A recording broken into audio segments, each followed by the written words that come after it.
finish your work, bro, go home. Yeah. Enjoy your day, man. Go have a beer, coffee, tea, whatever. Enjoy yourself with your family. Squeegee Podcast Season 2. This podcast is sponsored by Blind Maggot, Magna Colours, M&R, Target Transfers, and Adobe Creative Suite. My name's Margot. My company is called Inc. And we've been in business since 2016. Mm. And it was kind of like an on and off thing. I had a full-time job. And then we just recently went like super serious during the COVID times. I think we're still in COVID. Are we? I don't know. I don't know. I think it's gone. I'm saying it's gone. If you can't, you're not getting grants anymore, so it's not around, is it? No. So we're good. So yeah, it was during those times. Actually, a little bit before that, right? And basically, I was like, okay, I got let go, so I got to get serious with this. You know what I mean? I had literally nothing on here. You know, it was mostly after hours of my full-time work. I come here and grind it out, right? Mm-hmm. So I got let go and I had to really get serious. And I sat down, I wrote some plans, and I just followed through, you know, and that's basically it. And then, yeah. Yeah, it has gone. You've done a lot of developments in the last few years. When you say like we, are you talking about who is in your team? My wife. Just you and your wife. I'm sure you've had like assistants. You've had assistants in there, haven't you? I did here and there. I tried to have assistant, but it's, you know, sometimes you don't really have time to teach people. And, you know, like, as you know, screen printers, takes time to learn something, even as easy as washing screens. Yeah. You know?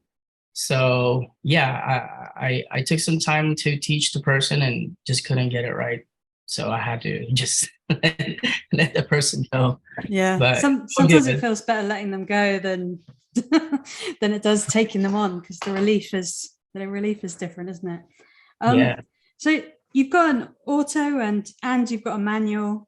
Like, can you tell us like what the transition has been to your auto? An auto, right? Yeah.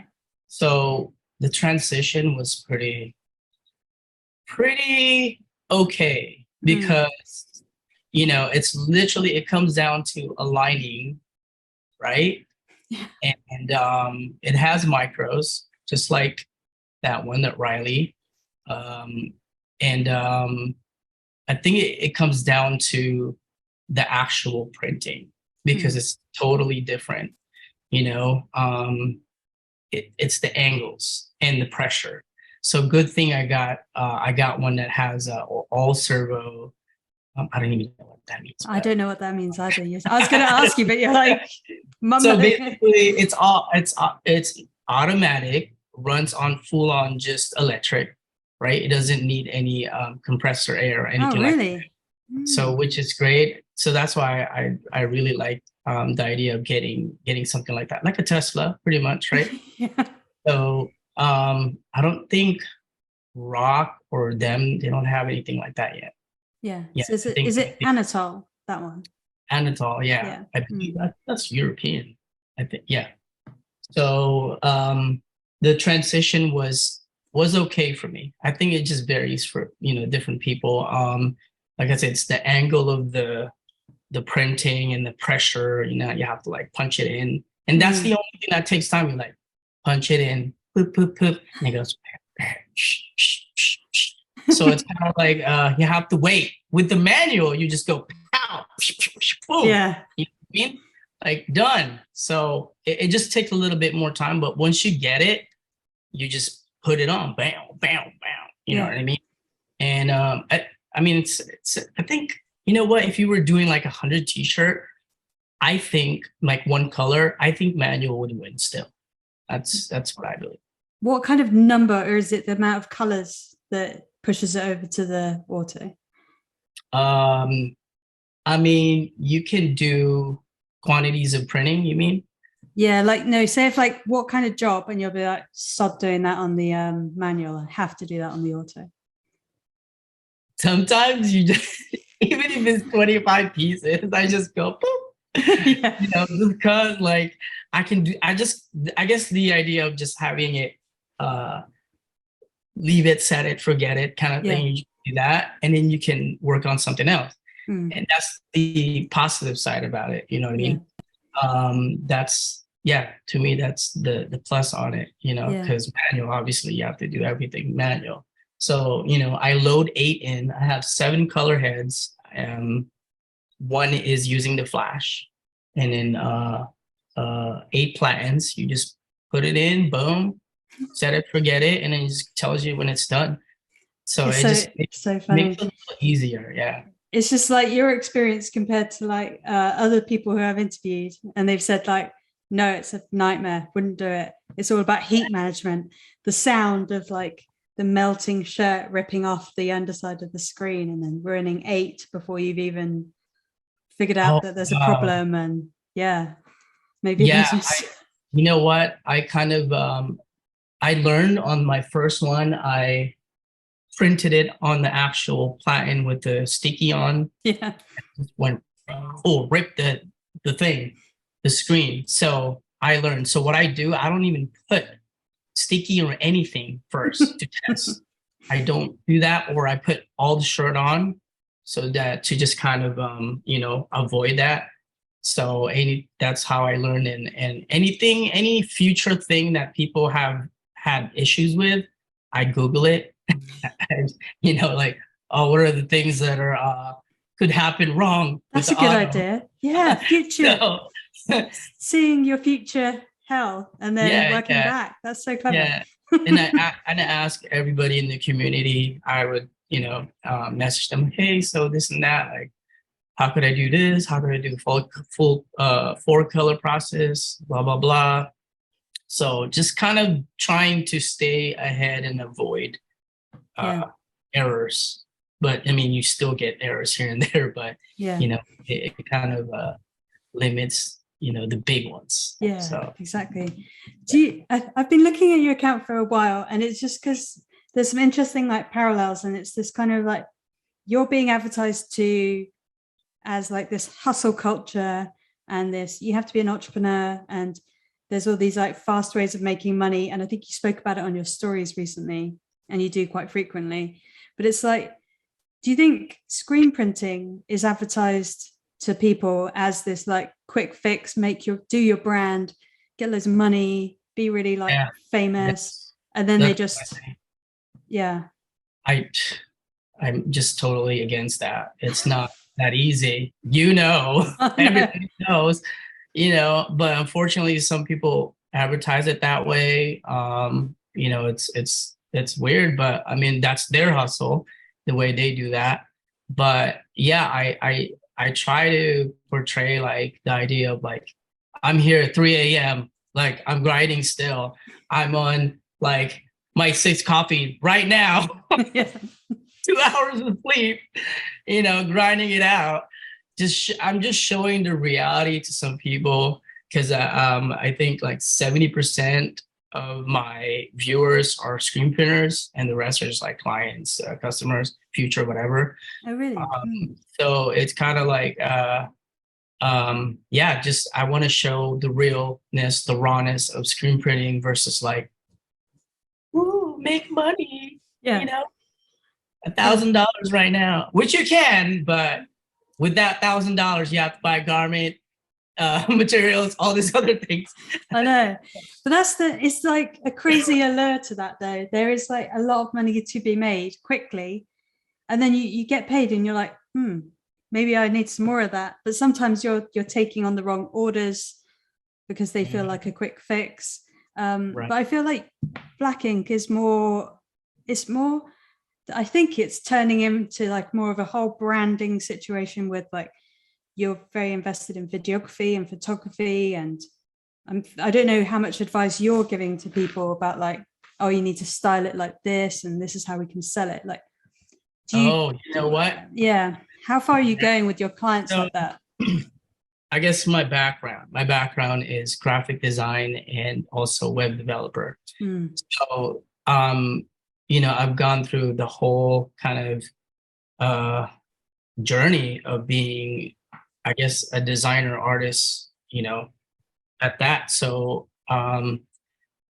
I've learned what kind of really looks good and what looks bad and what's going to attract people. And I don't lie about it. I just kind of, when I create content, whether it's like taking a photo on the floor or whatever, like, it's pretty raw. Like, I don't even like touch it, Photoshop it. I might tweak the saturation here and there, but that's what it is. You know what I mean? So I don't even put it in Photoshop. It's literally straight from my phone now. I used to shoot it from a camera, my Sony. So yeah, heavily my background, I've worked with advertising companies, even fashion companies I work with. I work for Stussy. I work for a company. You're saying Stussy. Stussy. I say Stussy, but I have no idea because I've never heard anyone else actually say it out loud before. It's everywhere in the UK at the moment. Yeah. It's Stussy, yeah. I believe it's Stussy.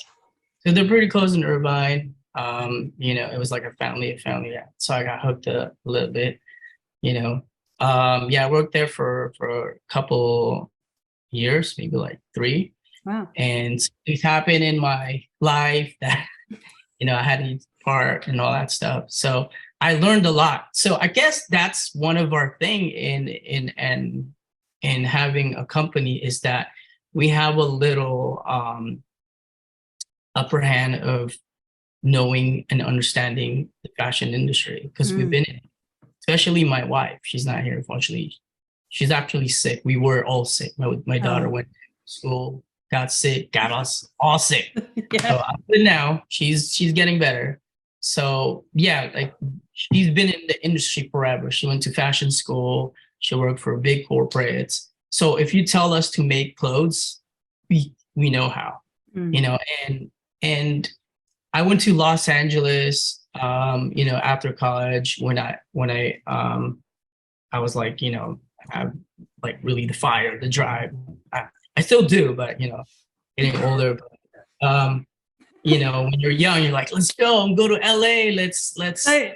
Don't say young as a past tense because I'm the same age as you. We can't just give it up. 22. Like, okay. Something like babies. Let's call them babies instead. Babies. Yeah. So went there like, yeah, I'm gonna get this, blah blah blah. So I worked for a company and just kind of started creating, clothes here and there for the guy. I can't really say his name. We had kind of like a bad. Okay. So, anyways, Baltimore. Yeah, I learned all that stuff and understanding. Back then there was YouTube, but there wasn't really a lot of like information like how to make. Like now it's just literally saturated and just like boom boom in your face everywhere. How to do this, how to do that. You know what I mean? So yeah, if you tell us how to make something, hat, backpack, top, bottom, jacket, whatever, like we can make that and we can manufacture it. We had a little manufacturer. I had a little manufacturing company in the Philippines. I was making stuff and importing it, sending it, whatever. Like it was hell. The fashion industry is cutthroat. So when you're actually working in it. So, but yeah, like we know how to do that. That's kind of like our thing too. Yeah.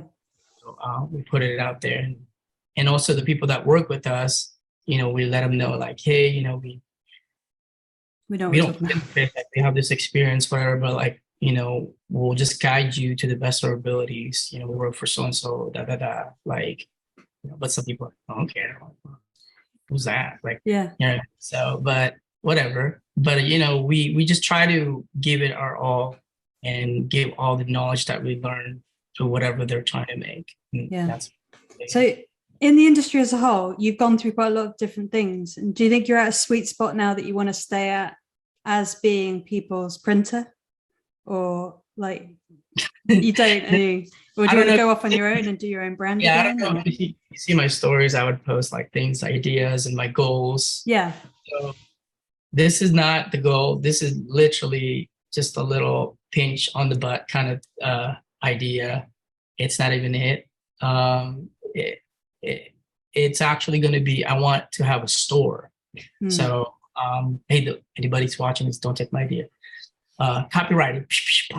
So, anyways, yeah, so I want it to essentially become like a store for all types of collectives, artistry, with a print shop in the back, store in the front, print shop in the back. And I want to work worldwide with all types of brands, whether you're like small, medium, whatever, really depends. But everything is strategic. I don't just grab people. It's all numbers behind them. Because if I want to work with a brand there from UK, which one of them I think I'm kind of talking to, this and that, let's say that person has a lot of followers, I'm going to work out a number with that person and say, hey, bro, you got, let's look at your analytics. You got fans here, a lot, obviously shipping costs is hell. Yeah. So I can print your brand for you. You know what I mean?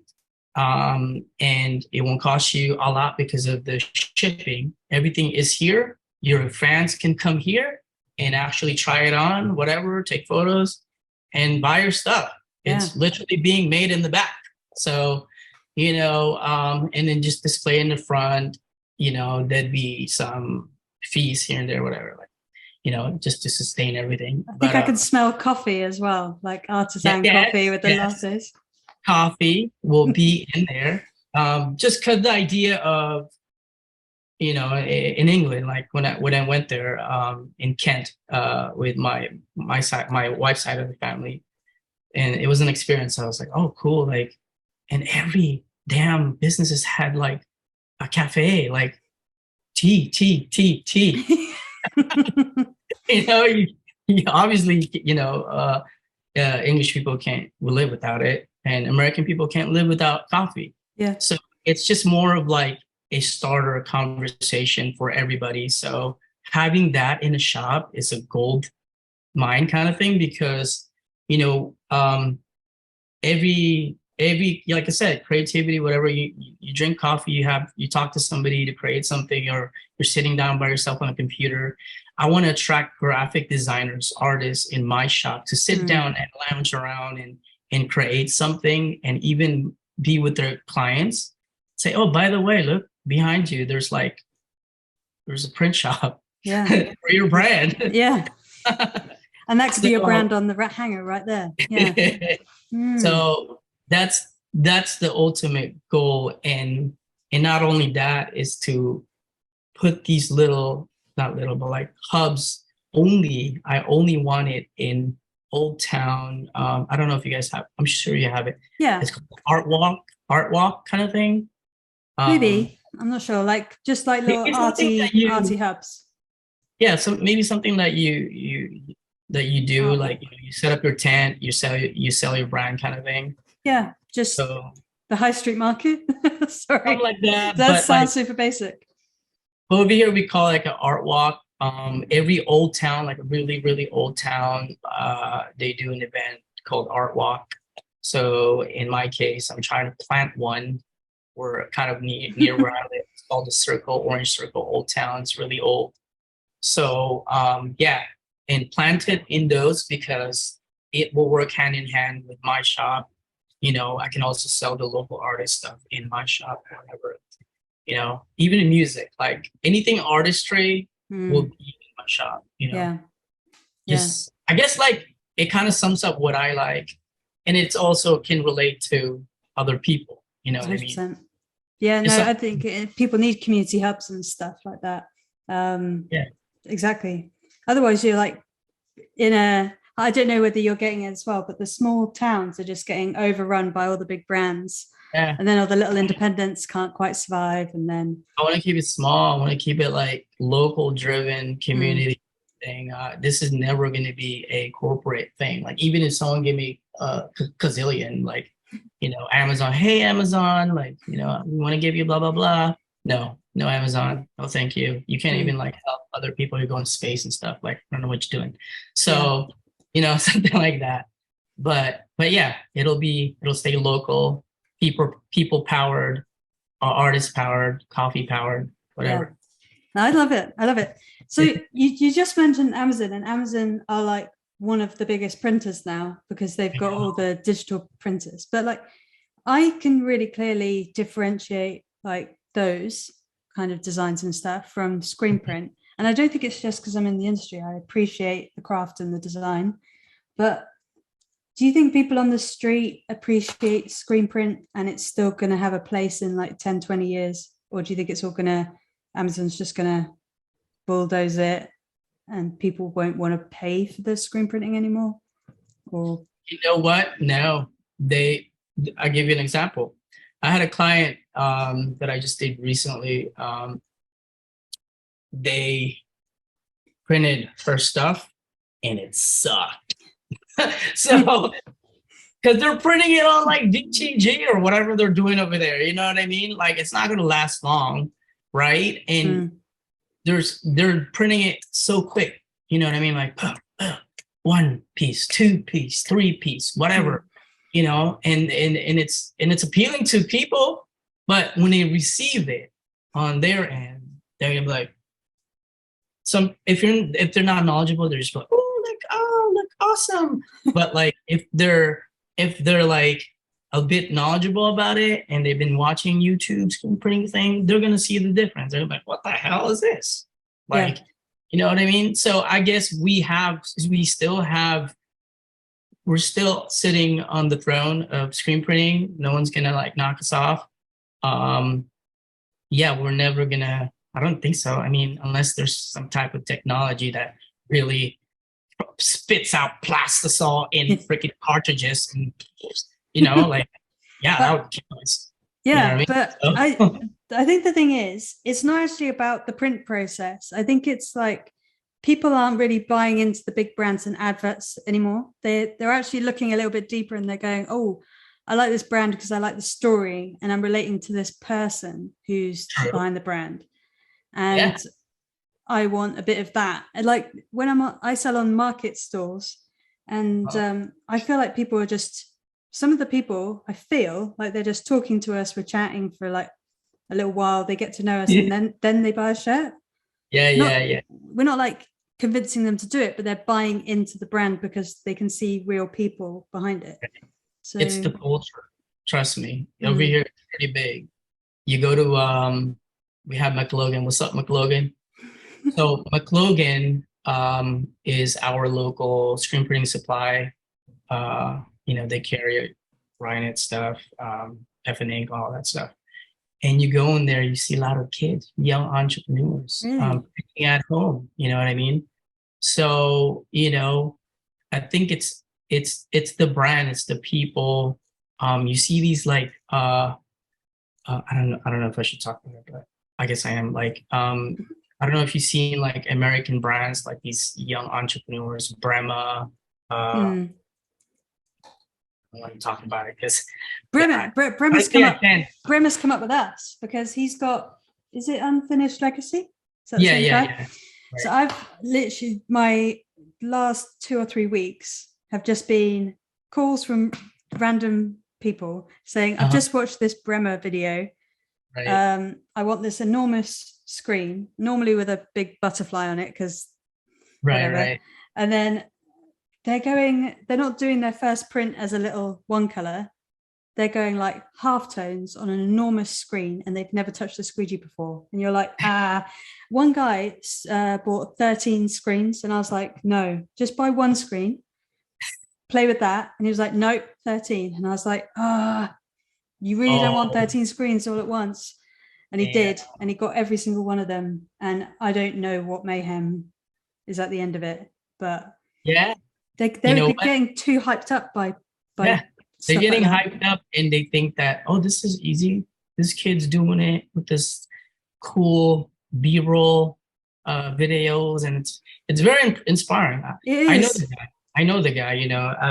I guess, making friends with him. I have his phone number. We text here and there, and we're actually gonna like meet and stuff. So we haven't met yet. It's just because he's busy. He's in New York right now doing a pop-up. So shout out to Brema. What's up, Brema? Yeah. So, you know, those type of brands like that, man, like it's inspiring. It's about you now. Like as a screen printer, that's just like print culture. 90s. I think in the 90s, the spray thing and the graffiti and all that stuff, that was really big, right? You know, the big T with that's why it's all, I don't know who started this, maybe Billie Eilish, I don't know. It's Billie Eilish, isn't it? Yeah. Like, so all over, crazy, difficult right? to reproduce. Yeah. So it's about, you're right, like, you know, it's about you, not really so much of the printing. Like everybody could go, I get clients from Florida. I don't know why. I just do.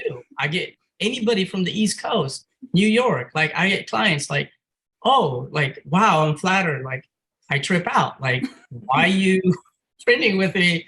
You know, it's like, oh, I like your stuff. I like the way you present yourself, blah, blah, blah, this and that. You know, it is you. It's you a lot. And that's why I talk to some of my friends and like people that haven't, you know, it sucks, like haven't been doing well. It's your brand. That's why companies die, because you need to work on your presentation, your branding, you know, the way you approach customers. We try our best to quote people within an hour or less. Wow. Like when they hit, we go, that's my wife. Like she's the husband. You know, she just tries to, we have a formula and everything. We just try to like, boom, here you go. We're like, damn, you know, because a lot of customers be like, they're like, hey, yeah, I've been waiting for like 2 weeks now. I haven't gotten my quote. So that's why, you know, we see all the problems and we try to just like tackle it as soon as we can. But going back to the branding thing, yeah. So it's about you, like yourself. You're a brand. You're the person. You are the star. You're the influencer now. So, you know, I guess it's weird too. Like people recognize me at like shops and sometimes just randomly outside, like, Black printing, not my name, but you know, what's up? Like sometimes it's scary because you don't know who's following you. It's kind of like the bad side, the negative side of like becoming famous in the social media. You know, it's being creepy. But I've been pushing that thing about, because ages and ages ago, businesses didn't even have logos that were, you know, didn't really bother about logos, didn't really bother with websites. Now everyone's got a website, everyone's got a logo. Then people didn't bother with YouTube because they thought it was like cat videos. Now, like lots of people have YouTube channels. Yeah. And it's like, even like not bothering with TikTok, not bothering with Instagram, not bothering with all these other things that are coming up. And then they try and get on them too late. But the logos don't work anymore. I think all the businesses have to put up somebody who's a persona or somebody that people can relate to and differentiate all these businesses from. So yeah, I think there has to be a spokesperson. And then, but also, you know, I speak to people like, how do you get customers like that? How do you blah, blah, blah? Bro, you hustle. I go mental on my phone, you know, like when I really have like just at home after work, whatever, even if I'm tired, my hands are still like working, you know what I mean? Like messaging, commenting on businesses that I've visited and say, hey man, I ate at your place. Awesome. By the way, we prank, like, what's up? So, you know, anything really. I think I mostly thrived a lot on restaurants and coffee shop, you know, but I'm transitioning to a lot of like fashion brands. So, that's what I did. I went, you know, crazy and just I would comment. I had a goal of commenting and messaging everybody, every businesses, 100 of them every day. And then from 100 there, every day. And then 100. How do you even find 100 businesses? Like, you just scrolling. I go on Yelp. on my thing. I go like, all right, I'm gonna cover this area, right? This is the business talk. All right, guys, listen to this stuff. So I comment. I mean, I take the map. I look at the map and say, okay, I'm gonna get all these businesses here within my vicinity. Boom, and then I start scrolling down, start going on their things, start commenting. Bam, bam, bam, bam, bam. Your fingers are gonna hurt. They're gonna fall off, but you just do it. Because the ratio and the result of that, you comment 100, you probably get like 20% back. You know what I mean? And it takes time. So, you know, and then I amped it up to 200 a day. You know what I mean? Sometimes I go crazy, 300. Like, you know, you really have to hustle because it really defines of how much work you really want to get and percentage of what you're going to get back. Sometimes like you're not going to get anything like, you know, at one day because it takes time for them to comment and see that, you know? So that's why I kind of understood Instagram a bit, you know, and how it really functions, because the way we use it as well is the same thing. Like you don't see people's message like by next, like, you know, a couple days later. You know what I mean? So, you know, I try to understand like, oh yeah, they're going to probably see it later and they're going to hit me up, which they do. Yeah. You know what I mean? So that's the business side is like hustle, get it. Like no one's going to come to you.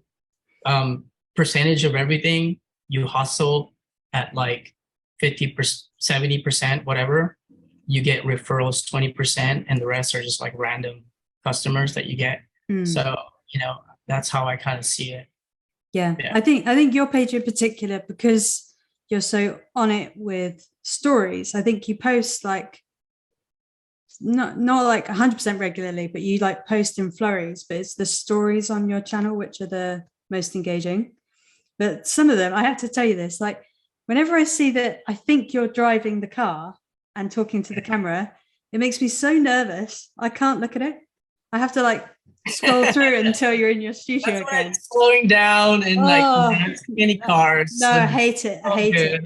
And then I saw some kind of story where like you're driving your mum and your mum's like reacting. She's like holding on to the I put the a side camera. of the car. Yeah, that's me. I'm holding on and I go, stop looking at the camera. Look at the road.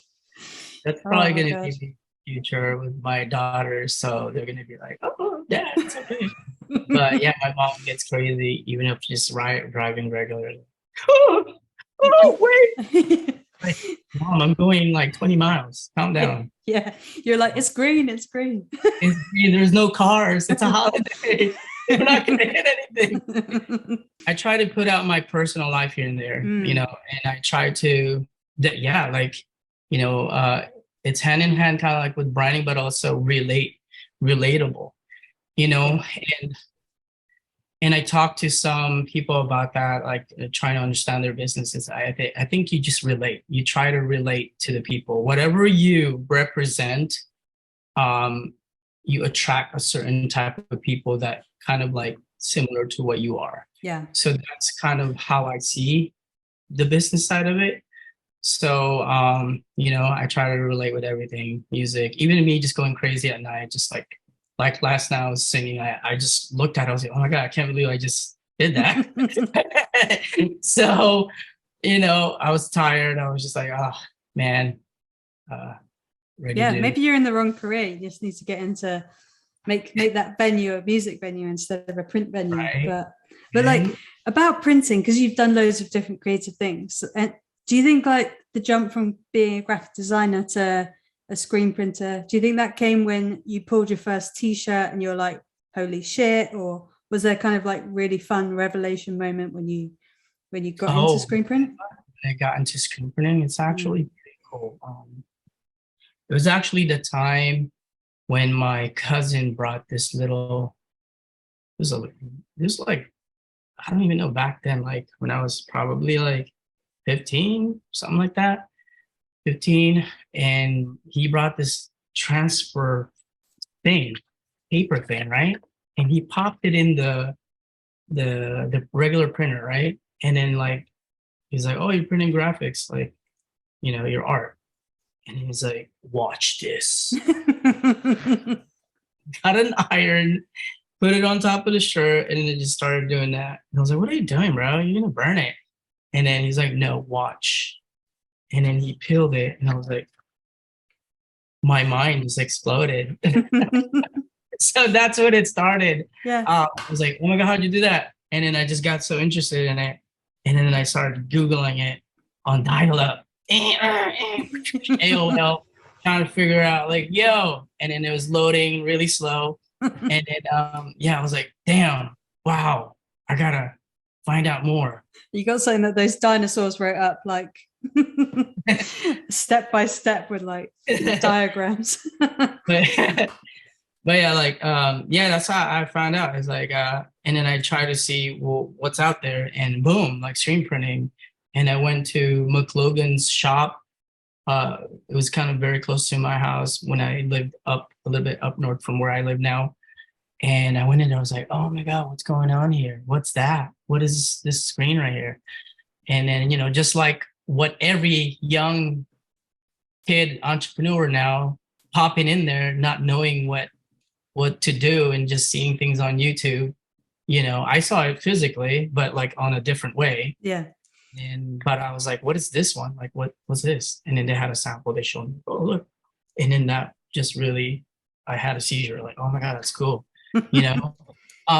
But yeah, like it was awesome. And I got hooked on it, and that was it. And I said, okay, I need this, but give me the really cheap one. I'm just a young kid, I don't have money. Boom, you know, I bought it. I think it was like $300 something that I saved up. And I got like a one press ghetto style, like really old press. But it worked, man. Like I was just doing it. I messed up gazillion times. Yes. Wasted a lot of money. I was like, why is it not happening? So that was like one of the biggest things was like education. My friend and I, Colton, what's up, Colton? Boom. And he was talking about education is lacking in this industry. You see it on YouTube, but like it's in an amazing way. And also it's cut, boom, boom, boom, boom. But like there's no education. So yeah, my buddy's gonna like start like a cool nice educational physical place academy that people can go to. That is what we need. Like, yeah, we need it in the UK as well. And I think Ryanette's trying to do it with Made Labs. Oh, okay, yeah. He's literally bringing people into like this pre-built place, obviously all filled up with green machines and stuff. Yeah, I do understand what you mean about it's odd, isn't it? There's like loads of information, but then people might be pushing too far into the like entertainment side. Yeah. So it's like, why have I just watched a 10-minute video about this? What I really want to know is what angles and halftones and mesh and ink, and I want to know all the technical stuff. Yeah. But then you got to make technical stuff slightly entertaining. So it's tricky to. You could watch cat spit art. I watched Cat Spit today. I'm sad that he never got to his 100,000 subscribers. I think he's still at 96, but I don't think he's going to get there now because he hasn't pushed the content. Yeah. But yeah, dude, he's very detailed. Yeah, but it's the same detail over and over again. And you're like, yeah, I know. I catch him repeating like a million times, like, bro, you just said that, or like, you know. But yeah, like having an academy where if people want to learn something, because this stuff is at school, man. Like, I don't know if they teach this stuff over there at school. No. You can actually take it as a thing, as a subject to whatever, like, you know, in college. And I think even in like high school they have it or something like that. But yeah, like what's it called? Education is lacking. It's all polished on YouTube, you know, and TikTok, and it's not going to get any better because everyone just likes to look cool on videos. I do too, but you know, like it is lacking, and we need like a physical place for people to go, you know, in certain areas, whatever, and so that they can learn physically. Like, I didn't know I had to do certain things a certain way, like, you know what I mean? So have you ever had it where like a big mistake when you've actually had the business set up where you've not understood something, maybe you put something out and it hasn't gone well and you've had to like recall it and fix it? Or have you ever had anything that dramatic happen? When it comes to like content or No, talking about like a print job. So I've had it like where I had leaders hoodies and they just weren't quite pressed enough. They weren't screen print, they were like transfers, and then one of the kids picked off like a letter and then it was like already spread out to like 100 different mums, and I had to do the whole job again, and it was just absolute nightmare. But now I know. Yes. I've messed up a lot. And I think I try to show some of that like mistakes and like, hey, this is that. And then I also, speak to the clients like, hey, bro, like I messed up. I'm going to redo all of it for you. So, even the littlest thing, because we know, my wife and I, what it is to have a brand and what, to take care of it. We try to do it as if it was our brand. And if it's something that we don't like, we just redo it because you don't want it to come back. I'd rather it ship out and go to the person and love it forever versus the person like notice something like, hey, what's this little thing here, whatever. Weird colors wrong, whatever, all that. And I'd rather it just fly away and then come back for more orders. Exactly. So, you know what I mean? So that's the kind of business model we try to get instill into our business. It's just do it right. No, 100%. Do you think that's the biggest hurdle, is like you've got it in your mind what your standards are, how you treat customers, and then really it's bringing any team members on to still carry on that level of passion? And I know you said you kind of got there a little bit. Like I've had assistants and they've never been bad, but I can't like pass it on. And I'm struggling to like grow. It's just very you hard. Want a videographer even, don't you? So it's very hard to really like pass something on that you need to make sure that they probably even do it 1,000 times better than you.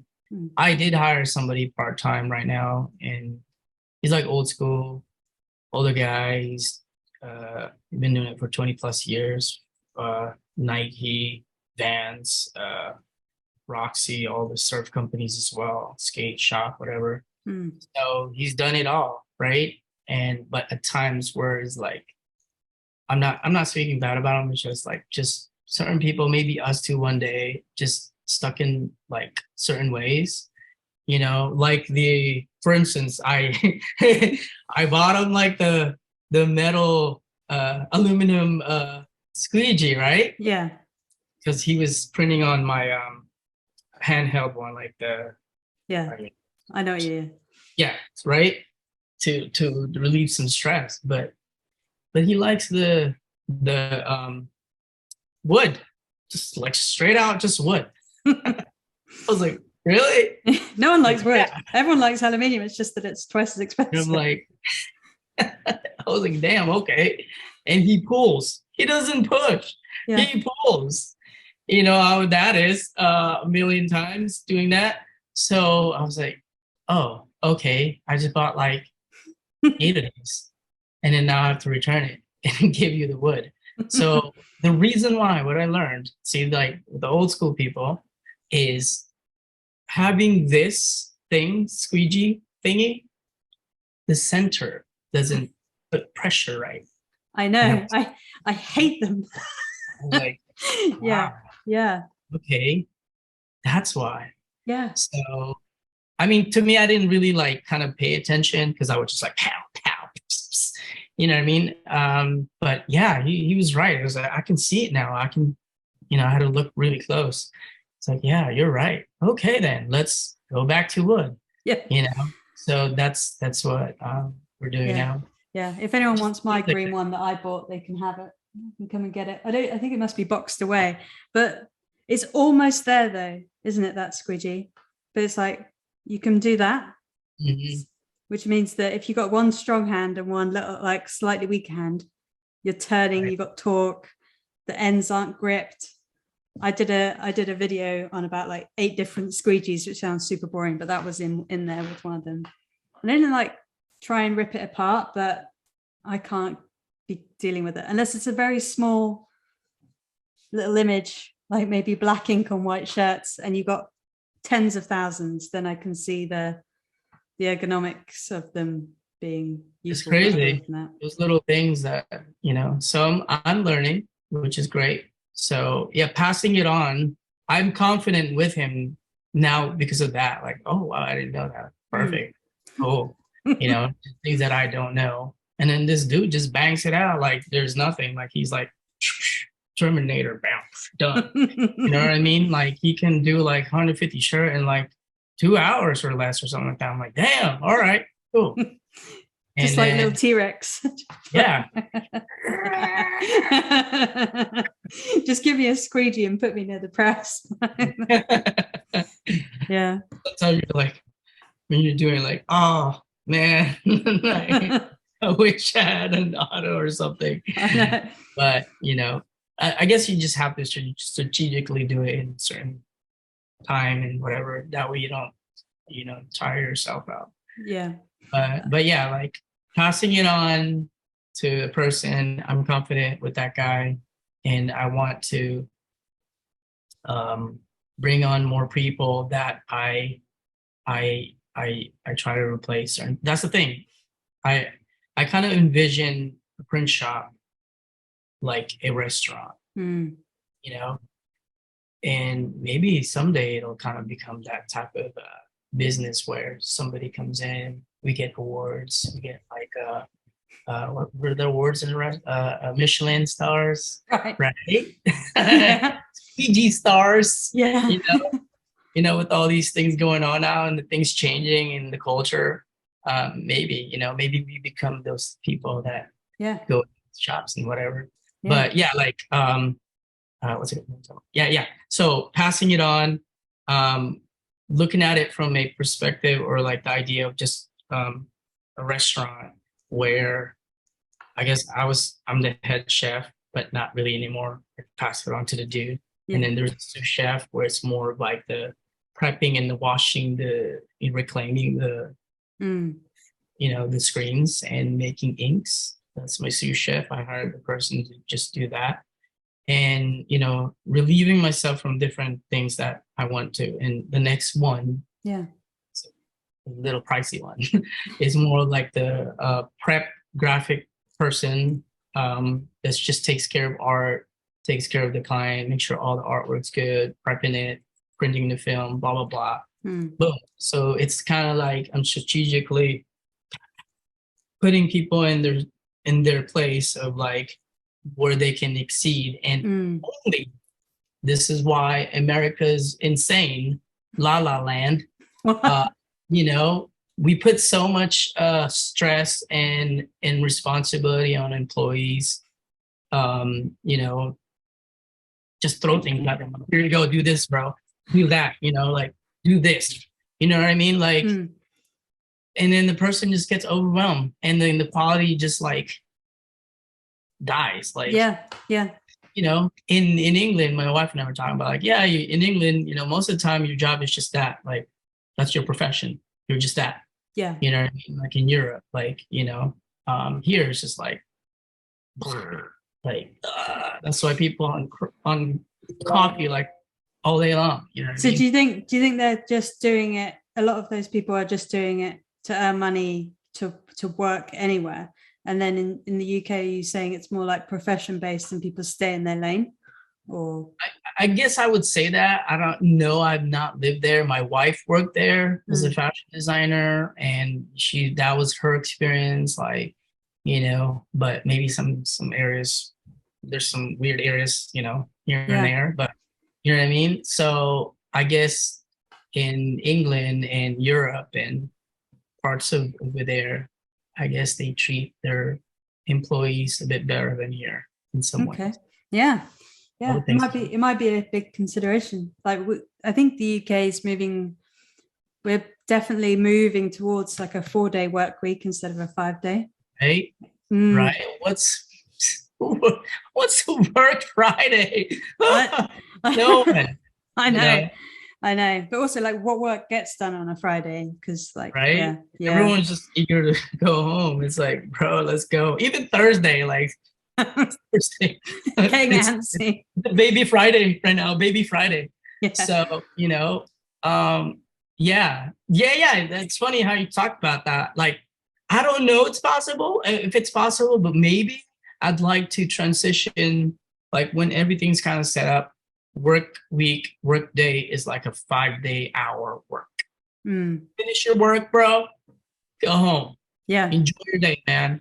Have a beer, coffee, tea, whatever. Enjoy yourself with your family.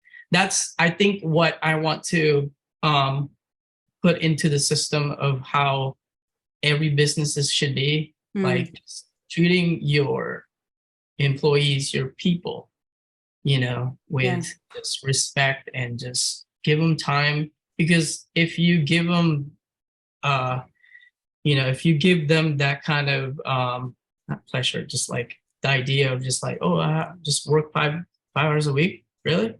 Yeah, as long as you get your stuff done, you're more than welcome to stay 10 hours if you want. But it really depends.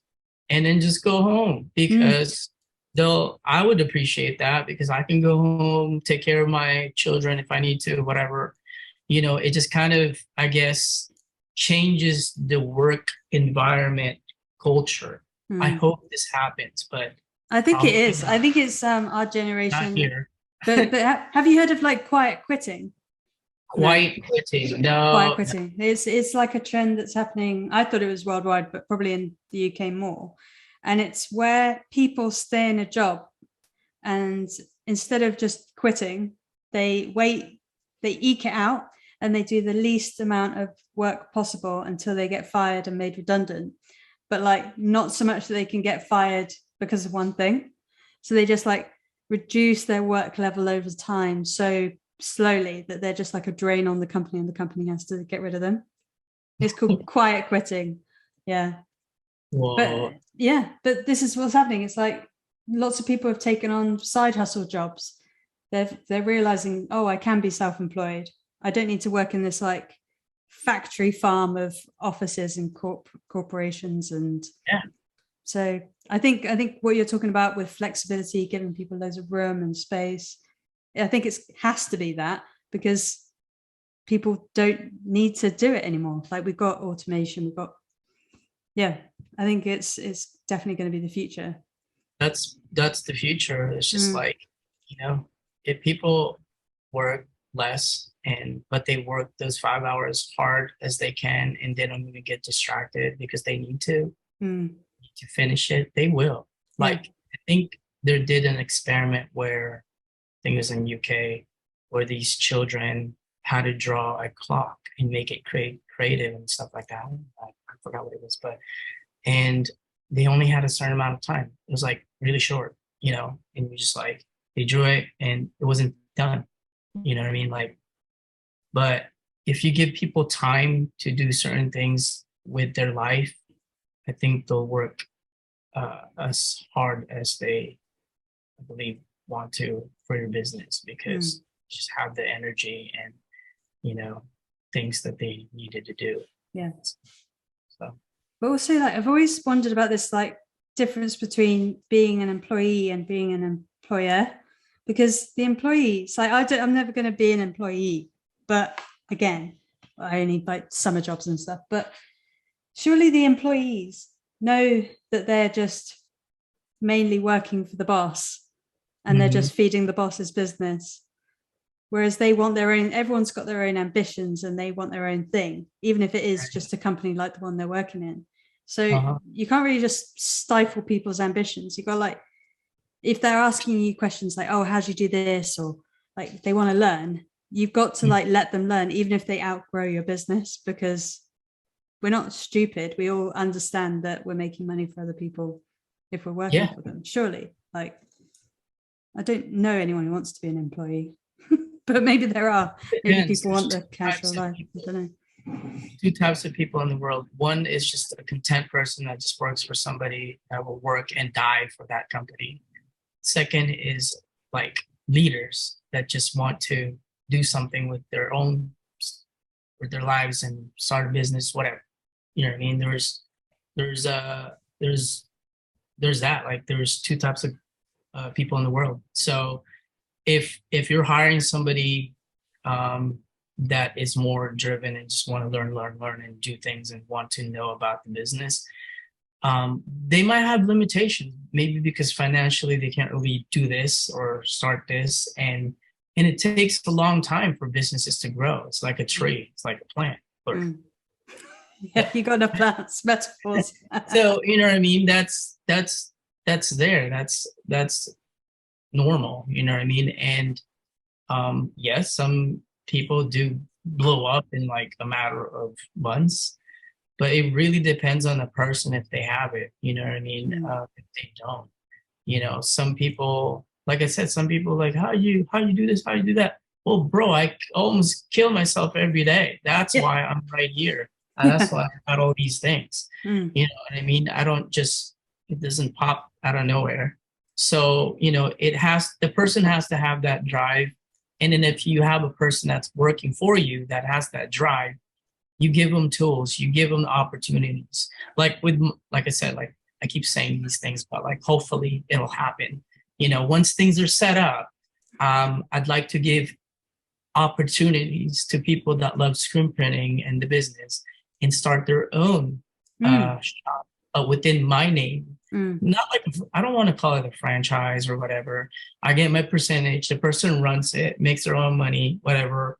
You know, I invest in the person to set up her or his shop, whatever it might be. Like, same branding, but like, run it. There you go. Yeah, you know? Just need to take franchise and reinvigorate that word, don't you? But I'll just take a little percentage because it's my name. I built it. Boom. There you go. Run it. You know, but there's still guidelines and branding that you need to follow. Run it. So, you know, it gives them an opportunity to grow within themselves, but also like maybe like not like chairmans or like anything like that in the I don't like those terms, like you know, where we used to work. But like you know, give them like I guess a say in the company if it's valuable, if it helps. You know, you have to let people speak, and you know, maybe they see something we don't see. You know what I mean? That could fix things or whatever, because they're the ones also running it. Yeah. You know, just things like that all these big corporates are really probably fucking up on, like, and not listening to their employees, and they're telling them how to solve issues, right? Yeah. So, you know, just stuff like that. Like, I guess what we go through, and then we try to, hey, boss, do this, like, to really, like, blah, blah, blah. Like, no, I don't care. You know? You know, it's just stuff like that. Just that way it thrives. People thrive, like culture, and almost like a family thing. You know what I mean? But if it doesn't work out and then something's happening, that person is just like, I have to shut it down. Yeah. You know what I mean? But you could just swap in another person, maybe. Yeah, swap it to a person that really, really wants it and just wants to get something going. And that's basically it. It's just to give them an opportunity. And if it's a person that just works, you know, there's people that are wolves and sheeps. Like, that person is a wolf, wants to, like, and then there's sheeps that are like, just want to work and they're content with, you know.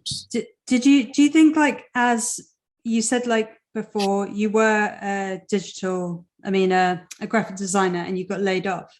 Did you at the time see that as a negative, or were you like see that as a massive positive that you got laid off, so now you can scary. Pursue other things? No, I haven't told anybody this, but I guess exclusively to your channel. Like, it was a scary moment. Believe it or not, my family and I were struggling at that time because, you know, financially we had a baby, and I was like, holy shit, like my world's gonna end. No, not really, but that just kind of gave me the drive. It just like, I don't know, just having a child that I need to really provide for and take care. You know, both of us really hustled and planned something what we needed to really do, because we're like, I was talking to her, like we were looking at each other like, yeah, like we've been in the fashion industry forever, so why don't we just like really go at it and go super sane on it, and this, which we did. So, you know, we planned it out. It took some time to really grow and understand our market and what we're trying to put out there. Yeah, that's, you know, we had to grind it out. Yeah. No, yeah. I think all those harsh moments they just make you re-examine it and also just push you forward quite a lot. So yeah, maybe it's, in the end, it's often a good thing to have those, like, even if they're really big changes, because they always just talk about like pre and post traumatic things, and the post always seems to be like, well, if I hadn't have had the trauma, I wouldn't be in this great place right now, or I wouldn't have built this, or, you know. Yeah, so. I think really struggles makes you really just like a person of just, you can take on anything, you know. You've gone through all the bullshit, so take whatever, like, Yeah, you need to, you know, there's going to be obstacles no matter what. Even now I'm having obstacles. I'm trying to figure out things. I'm trying to figure out how to expand, to move. Moving alone to move is like $20,000, and I'm like, wow. holy crap, you know, just to move to a new location, a bigger place, because of the auto, they have to like disassemble it. The tech guy needs to come here, so I'm like, oh damn it, like, wow, amazing, this is so awesome. I love printing. I know, I've had a day like that today. We're talking about like the percentage of time you actually print, but today I thought I was going to do 2 YouTube videos, get them all done, have Friday just pretty much off, and then I managed to print 1 shirt, and I'm like, you know, it's one of those days where I've literally got 1 shirt and it's not even cured, sat there, because of like that's what I should show that really more, but it's just so the hell that's been happening on the other side. But yeah, that's just what it is. It is. It's crazy. People don't see the real struggle, and I try to show it. And you know, like right now, some people do it. Like I'm just like, damn, like they moved, they did it, they went there, and you know. But I'm assuming they sacrificed stuff that they needed to get to where they're at. So, you know, yeah, and that's the thing. Or they got handouts, but either way, let's just pretend they struggled like we did as well. But have you got any like kind of like shop hacks for people that you've brought into your studio? Shop hacks. Yeah. What? Even if they're silly. Magnets. Yeah. Oh, go on. I just put magnets everywhere. Thing, and if I have like a metal spatula, POW, or like paper orders, right? I just put it in front of the thing. I'm looking at it. POW, whatever. Like you can put it a pouch, your drink, or no, you just probably put it on the counter, but just magnet anything. I think that's the hack. Right. That's what you pass on to the community. Guys, magnets. Magnets. You get them on FedEx. They need more sales. So, but that's, I don't know, that's kind of sounds silly, but that's the hack, really. I don't know anything else. And then there was one other like final thought, but I was supposed to ask it at the beginning, but I didn't. Like, how did the shop get its name? Oh, I think I knew that's that. So Black Print, you know what? This is a silly name before. It's stupid. I don't even want to say it. I don't even worthy say it. It was like I called it what was it? The Attic Studio. And I'm like, I'm not even in an attic. There's no attic. That was the name before. That was like a long time ago. Yeah. Black ink. When I was printing a lot of black ink, and then I printed after that. Like as I progressed, I started printing colorful ones, right? CMYK, whatever, blah blah blah, and then you just have black ink all the time. So to me, it just made sense because black is the most, I guess, somewhat dominant color. When you hit black all the time, your graphic pops. Mm. That's why I call it black print ink. On a CMYK, you hit a black, boop. On a whatever black color, and it has a black, boop. You know what I mean? Like it just pops it up. Like I think you should just be a sound effects guy instead. You know what I mean? Like, yeah. So it just makes it alive, I guess. You know, that's why I call it black print ink. Are you also subconsciously trying to get people to just print black ink on white shirts so that you can get home early? Like, I know, right? Like the cash money, just get home. There's this dude I follow in England. What was it? Bridge End Bridge printing or something like that. The dude just prints black and white, a lot of black ink, a lot of white ink. It's literally just the contrast of black and white. That's all he prints. Bridge and something printing. Let me know, because I might get him on soon. I don't know if he's still printing, but I watched him a long time ago. Yeah. No, thanks. I really appreciate all your time. Is there anything else you wanted to tell anyone about, or just follow you on everything? Follow me on my social media. If you want to see you tired behind the wheel. Yeah, if you want to see some crazy stuff, just on my story. Let's see. If you want to start a business, you need to really put both of your feet in, not just one. You know, you go all out. You don't give up, because the moment you start thinking, I'm going to give up, I can't do this, just give up. Just go away, go home. So just keep pushing, and then you'll get there. You know, just have that thought in your mind.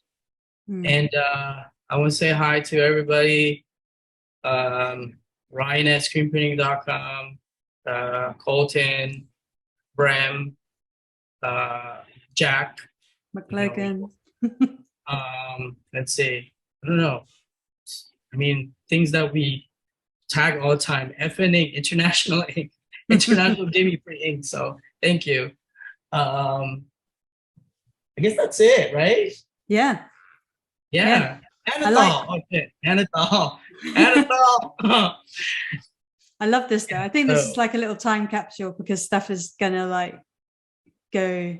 I think you're not a studio that's gonna stay in one place. You're constantly moving, and I think this is like really cool to just document you now, because in a few years it's just gonna be completely different. You'll be like, my God, I used to say all that stuff. I know, we're gonna go watch this video like Hey, you never know. You might be in a thing where it's like, I can fly up there and you have your whole stage and you're like, what's that? Oh right, of course. We'll be in the metaverse next time. Be like your late show on Screen Printer. Yeah. Screen Printer Talk. True. Yeah. Goggles on and stuff. Hey, I watch Gogglebox. My wife and I, we always watch all British shows. That's why I'm like, I grew up in a British home pretty much. Like we've been together since we were like 15. So I was always at her mom's house. Her mom's like super British with an accent. I literally just basically grew up in a British home in some ways. So yeah, it's funny. Yeah. You know? Oh yeah, say hi to my family there. Like, East Ham family, Kent. You know, so Kent family. Kent family. And that's it. Peace out. Peace out. So thank you so much, Marco.